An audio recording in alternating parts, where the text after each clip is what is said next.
গুরু জয় গুরু জয়, জয় গুরু জয়, জয় গুরু জয় গুরু জয় গুরু জয়, গুরু জয় গুরু জয়, জয় গুরু জয়, জয় গুরু জয় গুরু জয় গুরু জয়, গুরু জয় গুরু জয়, জয় গুরু জয়, জয় গুরু জয় গুরু জয় গুরু জয়।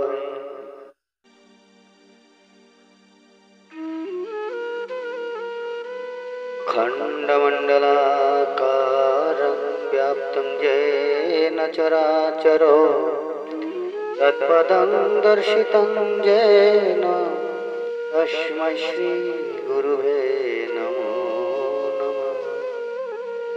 ज्ञानं तिमिरन्धैषं ज्ञानं जनशलाकाय चक्षुरोन्मीलितं येन तस्मै श्रीगुरुवे नमः। गुरुब्रह्मा गुरुर्विष्णु गुरुर्देव महेश्वर गुरुरेव परं ब्रह्म तस्मै श्रीगुरुवे नमः। न गुरुर्धिकं तत्त्वं न गुरुर्धिकं तपः तत्त्वज्ञानं परं नास्ति तस्मै श्रीगुरुवे नमो नमः। मन्नाथ श्री जगन्नाथ मद्गुरो श्री जगद्गुरु ममयात्मा सर्वभूतात्मा तस्मै श्री गुरुवे नमो नमः। ध्यानमूलं गुरुर्मूर्ति पूजामूलं गुरुर्पद मन्त्रमूलं गुरुर्वाक्य मोक्षमूलं गुरुकृपा। गुरुकृपा हि केवलं गुरुकृपा हि केवलं गुरुकृपा हि केवलं। আজকের শুভক্ষণে শুভ লগ্নে যেহেতু আজকে যে হরিকথা কৃষ্ণ কথার মাধ্যমে যে কথা দিতে যাচ্ছে আজকের হলো শ্রী শ্রী বাবা লোকনাথ দেবের জীবনী কথা। যেহেতু 2025 সালের এই জ্যৈষ্ঠ মাসের এবং ইংরাজির যে কালকে 3 জুনের মধ্যে যে উৎসবের অনুষ্ঠান হচ্ছে তার জন্য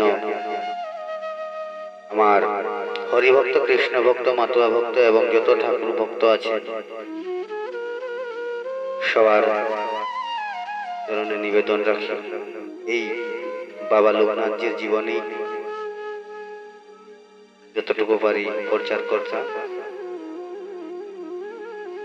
এই জীবনীর যেন কালকে লোকনাথ বাবার কাজে লাগে আর ভক্তরা যেন যারা যারা জানতে পারে না তারা যেন জানতে পারে বাবা লোকনাথের জীবনী সাধক বাবাজির। তাই বাবাজির একটু জয়ধ্বনি দিয়ে এই জীবনীর আরম্ভ শুরু করি।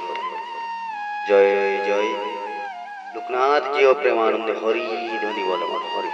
জয় গুরু কৃপা হি কেবলম গুরু কৃপা হি কেবলম গুরু কৃপা হি কেবলম। যেখানে উত্তর মেরু দক্ষিণ মেরু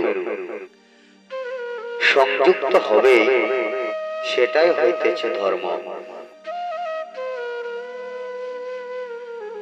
ধর্মজীবনের প্রথম ভিত্তি তাহার পর ধর্মজীবনের উন্নতি করিতে হয়। বাবা লোকনাথজি বলেছেন, আমি 100 বছরেরও অধিক পাহাড় পর্বতে পরিব্রাজন করিয়াছি। এই শরীরের উপরে কত বরফ গলিয়া জল হইয়া গিয়াছে, কিন্তু তোমাদের ঈশ্বরের সহিত আমার দেখা সাক্ষাৎ হয় না। আমি শুধু দেখিয়াছি আমাকে। বাবা লোকনাথজি বলছেন, 100 বছরেরও অধিক, কত বছর পর্বতে পাহাড়ে পরিব্রাজন করিয়াছিলেন তার কোনো হিসাব নেই। শরীরের উপরে কত বরফ গলিয়া জল হয়ে গেল, কিন্তু বাবা লোকনাথজি একটাই বলে গেলেন, ঈশ্বরের সহিত আমার দেখা সাক্ষাৎ হয় নাই। আমি দেখতে পেয়েছি শুধু আমাকে। তাই আমার মহান সাধক বাবা লোকনাথজি 1730 খ্রিস্টাব্দের সেই 24 পরগনা জেলার 84 চাকলা গ্রামে রামনারায়ণ ঘোষালের পুত্ররূপে জন্ম নিয়েছিলেন। আজন্ম ব্রহ্মচারী লোকনাথ বাবাজি তার জননী কমলা ছিলেন পরম ভক্তিমতী রমণী, আর রামনারায়ণও ছিলেন দারুণ ধরনের মানুষ। তিনি চাইতেন তার পুত্র সন্ন্যাস গ্রহণ করে ব্রহ্মত্ব লাভ করুক। পুত্রের উপনয়নকালে আগ্রহ সহকারে তাকে তুলে দিয়েছেন ভগবান গাঙ্গুলি নামে এক ব্রহ্মচারীর হাতে। লোকনাথকে ভগবান গাঙ্গুলি নতুন ভাবে দীক্ষিত করে বেণীমাধব নামে অপর এক ব্রহ্মচর্য ব্রতে আগ্রহী ব্রাহ্মণ পুত্রকে নিয়ে গৃহত্যাগ করেন। প্রায় 25 বছর ধরে তিনি বেণীমাধব ও লোকনাথকে অরণ্যবাস করান এবং কঠোর ব্রহ্মচর্যের মধ্য দিয়ে সাধন মার্গে বিচরণ করান। তারপর গুরুর নির্দেশে শুরু হলো তার কঠোর থেকে কঠোরতম সাধনা। অবশেষে তিনি একদিন সমাধিস্থ হলেন। এভাবে দীর্ঘ 40 বছর কঠোর সাধনা করে লোকনাথ ব্রহ্মজ্ঞান লাভ করেন। সেই 40 বছর সাধনা করে বাবাজি আমার ব্রহ্মজ্ঞান লাভ করলেন আর সমাধিস্থ হয়ে গেলেন। গুরু ভগবান গাঙ্গুলি তার শিষ্য দুটিকে নিয়ে বহু দুর্গম পথ, পাহাড় পর্বত অতিক্রম করে ভ্রমণ করতে লাগলেন। সেই বাবাজি লোকনাথ বাবাজিকে নিয়ে আর বেণীমাধব প্রভুকে নিয়ে ভগবান গাঙ্গুলি অন্যান্য পাহাড় পর্বত অতিক্রম ভ্রমণ করতে লাগলেন। একদিন ভগবান গাঙ্গুলি বুঝতে পারলেন এবার তাকে মহাপ্রস্থানের পথে যেতে হবে, অতএব আর দেরি করা চলে না। তিনি তৎক্ষণাৎ শিষ্যদের নিয়ে যাত্রা করলেন পরম পুণ্যতীর্থ কাশীধামের পথে। সেই পুণ্য কাশীধামে যাত্রা করলেন। কাশীতে গিয়ে গঙ্গায় স্নান করে ঈশ্বরের চরণ বন্দনা করে ভগবান গাঙ্গুলি ভাবতে লাগলেন, আমি না থাকলে আমার এই শিষ্য দুটিকে কে দেখবে। ভগবান গাঙ্গুলির মনে সেই চিন্তা ভাবনা যখন আসতে লাগলো, হঠাৎ তার মনে পড়ল কাশীর চলমান শিব ত্রৈলঙ্গ স্বামীর কথা।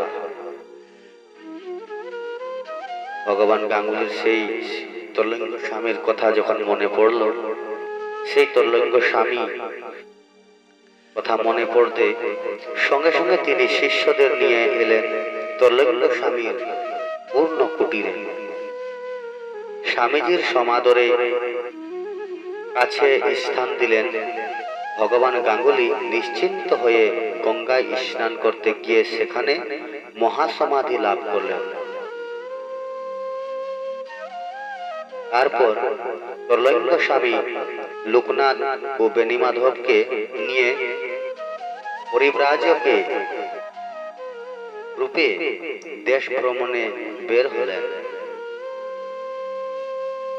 ভগবান গাঙ্গুলি যখন মহাসমাধি নিলেন, তারপর সেই বেণীমাধবশীল আর লোকনাথ বাবাজিকে নিয়ে দেশ ভ্রমণে বের হলেন। আরব, ইসরায়েল, পারস্য, ইউরোপ সব দেশে তারা ভ্রমণ করতে লাগলেন। তারপর ভারতে এসে বদ্রীনারায়ণ, কৈলাস পর্বত, মানস সরোবরে গেলেন। পরে সুমেরু পর্বত দেখার জন্য সাইবেরিয়া পার হয়ে বহু পথ অতিক্রম করে এলেন বরফাবৃত অন্ধকারময় বায়ুহীন স্থানে। আর অগ্রসর হওয়া উচিত নয় ভেবে ফিরে এলেন। এবার তৈলঙ্গ স্বামী লোকনাথের কাছে বিদায় নিয়ে উদয়াচলের পথে যাত্রা করলেন এবং তাকে বাংলার ফিরে আসতে উপদেশ দিলেন। বেণীমাধবও বিদায় নিয়ে কামাখ্যা চলে গেলেন। পথে চন্দ্রনাথ পাহাড়ের জঙ্গলে আগুনের ভেতর থেকে রক্ষা করলেন বিজয় কৃষ্ণ গোস্বামীকে।